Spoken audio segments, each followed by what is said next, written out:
Bwana Yesu asifiwe.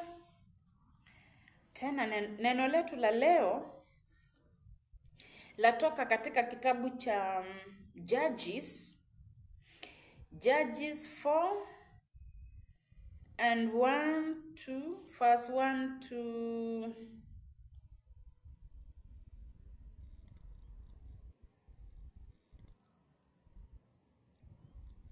to 10. Yes, verse 1 to 10. It is giving us what was happening in Israel during the time of Deborah. Hapa wana wa Israeli walikuwa wameingia katika njia ambazo hazimpendezi Mungu, mpaka Mungu akataka kumtumia mwanamke. Unajua saa ingine tukisema Mungu alitaka kumtumia so and so, we don't choose for the Lord. The moment our Father says, I'll use you, unless you don't want, He will. Na so, leo, tuenda kusoma katika Judges, this story of Deborah, because this is the generation of Deborah in this nation Kenya, at this very season, yes. Na Mungu anataka sasa tuenende kwa njia yake ambayo yeye mwenyewe ametutengenezea na ametutayarishia. Kwa hivyo ni lazima tuenende pia na neno lake. Vile linavyotuambia ndio malaika watakapotumwa kukuja kutusaidia wakasimame kwa hiyo neno. Yes. So, this is the story of Deborah and how she became a judge in Israel. Remember, from the word go, the Lord told her, go tell this so and so to do this and this. But this one said no. If I'll not go with you, I'm not going.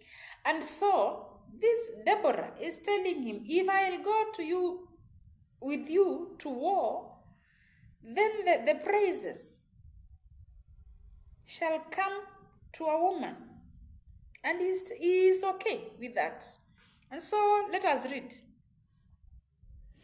And the people of Israel again did what was evil in the sight of the Lord, after Ehud died. And the Lord sold them into the hand of Jabin, king of Canaan, who reigned in Hazor. The commander of his army was Sisera, who dwelt in Herosheth-Hagoyim.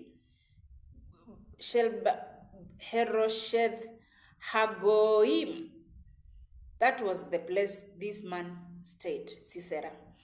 Then the people of Israel cried to the Lord for help, for he had 900 chariots of iron and oppressed the people of Israel cruelly for 20 years. Now Deborah, a prophetess, the wife of Lapidoth, was judging Israel at that time. She used to sit under the palm of Deborah between Ramah and Bethel in the hill country of Ephraim. And the people of Israel came to her for judgment. She sent and summoned Barak, the son of Abinoam, from Kadesh in Naphtali, and said to him, the Lord, the God of Israel, commands you, go, gather your men at Mount Tabor, taking 10,000 from the tribe of Naphtali and the tribe of Zebulun. And I will draw out Sisera, the general of Jabin's army, to meet you by the river Kishon with his chariots and his troops, and I will give him into your hands. Let us see what Barak said. Barak said to her, if you will go with me, I'll go. But if you will not go with me, I will not go. That is someone saying that he will not do that which the Lord has commanded to be done on the land. And she said, I will surely go with you. Because Deborah knows if the Lord has said, he has said. You don't go back to the Lord and say, oh, so and so have refused. You don't. As the Lord said, this is the way, yes, go through it. Go through the path the Lord has decided that is the path. Nevertheless, the road on which you are going will not lead to your glory, for the Lord will sell Sisera into the hand of a woman. Then Deborah arose and went with Barak to Kadesh. And Barak summoned Zebulun and Naphtali to Kadesh, and 10,000 men went up at his heels, and Deborah went up with him.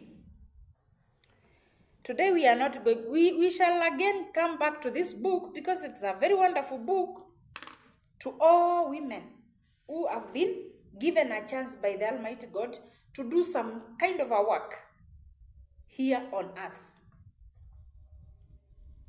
So what am I trying to talk more about Deborah? In the first place, in this very season, actually we are at the kairos of the Lord. As women of the nation of Kenya, we are at kairos moment. Yes, not chronos moment. Kairos moment is that the season of the Lord. It is that the timing of the Lord. So we are at our kairos moment. And this is why I'm telling now the nation.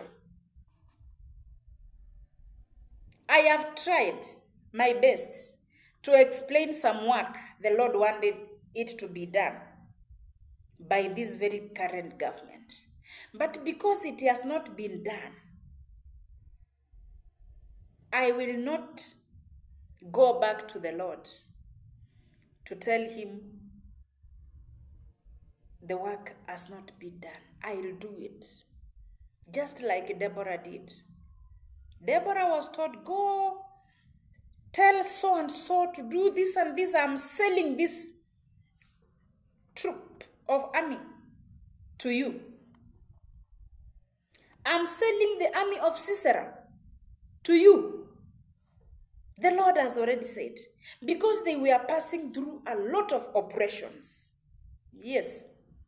Na kwa kupitia kwa hii operation wakaingia kwa miungu ambayo haikuwa inampendeza Mungu, na kwa hiyo kupitia kwa hiyo miungu wakakuwa oppressed zaidi. Because when you really want God to help you, you don't mess with other gods. You rely on the true living God, the creator of heaven and earth. That is whom we are supposed to be relying on as Kenyans. And as everyone, this message is not only for Kenyans, but it is measuring much on our nation, Kenya, yes. So, what am I trying to say today? Deborah akumrudishia Mungu maneno, akamwambie Mungu, Barak amekataa. Kwa hivyo amekataa, mimi nimefikisha ujumbe wangu, umenituma niende nikamwambie, na nimemwambia na amekataa, na mimi nimekurudishia, amekataa, mimi narudi zangu pia. Deborah hakufanya hivyo. He knows God. She knows God, yes. Anajua Mungu akisha kuambia this is the way. You don't go back to him kumwambia mambo imekataliwa, imesindikana. No. you already know it is God who spoke. And he is the Lord of all, as long as you are aligned. Yes. Kupitia kwa wimbo wa Deborah, ndipo tunapojua for the heavenlies helped Deborah in this fight. And I have said this fight is for the women, because even at last it is Jael who is doing the final work to clear the mess. Yes, if you will read Judges 4 and 5, chapters 4 and 5, you will know what I am trying to say. Na kwa sababu neno la Mungu ni kila mtu ajisomee, mimi najaribu kuwasomea kwa sababu very soon I'll be in the streets. And so I'm just preparing my angels that I am there. Let them go before me. Prepare the land. My Father is sending them. They have been in the fields waiting for me to take the campaigns there. Yes, because if the Lord is to use me, I must get out there. So neno letu la leo linatufunza kana kwamba the moment the Lord tells you a thing, don't go back to him without results. Whether it were you to do it from the word go, or it was someone else, don't go back. It is Deborah who was told into her ears. The Lord spoke to Deborah, go and tell so and so. Na ukiona Mungu akitumana, enda ukamwambie so and so, of course that person is not fully aligned. Because if you are fully aligned, Mungu atakuongelesha. Lakini wakati unasikia enda ukaambie so and so, do this and this, that person needs help. Because of too much work and too many businesses, people may not be fully aligned. That one, we are not to that. We are to, as the Lord told you to do something through someone, yes, don't go before the Lord without results. Yes. So, kuanzia leo, mimi nitakuwa hapa na ubiri just to prepare my angels and to prepare my hearers in this nation, Kenya, to understand exactly what I mean when I say the Lord has said, we clear the debt of the nation for him to use the nation. My saa assignment yangu ndo hiyo. So msije mkashindwa mbona huyu ameacha sasa kutuhubiria vile tunafaa kukaa, vile tunafaa kuishi. Sasa hiyo iko kwa with other ministers. For me, from today, nitakuwa na ubiri concerning my next step. So today, I'm preparing my angels to know that I have some kind of work in the field. Yes, nakuja kusisitiza neno la Mungu kana kwamba anataka atumie nchi. Hawezi tumia nchi inalia kwa sababu ya deni. So, he is about to use someone else to clear the debt. Na kwa sababu hii mambo ilikuwa revival imeingishwa ndani ya siasa. Siasa ya nchi. This is a word to all ministers of the word. This revival you have been waiting for too long. Amjui imeingishwa ndani ya siasa, ni sisi tuingie pale tukaichukue. Because if it is to clear the debt of the nation, who does that? Who does clear the debt of a nation? Of course, the custodian of the nation. You remember, even Jesus said, give Caesar to what belongs to Caesar. When they asked him, are you not paying taxes? He sent his disciples. Go Fish, bring out a fish from the sea. Open that sea. Open that fish. Pick the cash from it. It has some cash. Go pay taxes. Because he was in the world. And he was 100% man. 100% God. And so he knew you must give Caesar what belongs to Caesar. And here, I have tried to give Caesar what belongs to Caesar. And they are not doing anything concerning the same. So I become the Caesar. Yes, I become the Caesar. So that the work of the Lord may be done. Not many will understand this, but in the very near future, you will understand. So my work is now, the Lord wants me to clear the debt, and I cannot do it when I'm not into politics. Remember, I have said our revival has been hid inside the politics. Yes. If the revival is to start by clearing the debt of the nation, who clears the debt of our nation? You were to wait for this revival mpaka muondoke nyote, mpaka Yesu arudi tu. Mkingoja tu revival, na kwa sababu iko ndani ya siasa, na kuna wale wanasema siasa is not a dirty game. The Lord is using all these people for his own glory. He created each and everyone for his own glory. Politics are serving God's people. Ministers of the word are serving God's people. There is where now we are meeting. There is the meeting ground is God's people. Now it depends on how you will act upon your assignment concerning God's people. Yes. And so, neno la leo, nimewambia I'll just be giving a word concerning my next take, so that I may be fully covered for the same. Soon I'll be on the ground. Yes.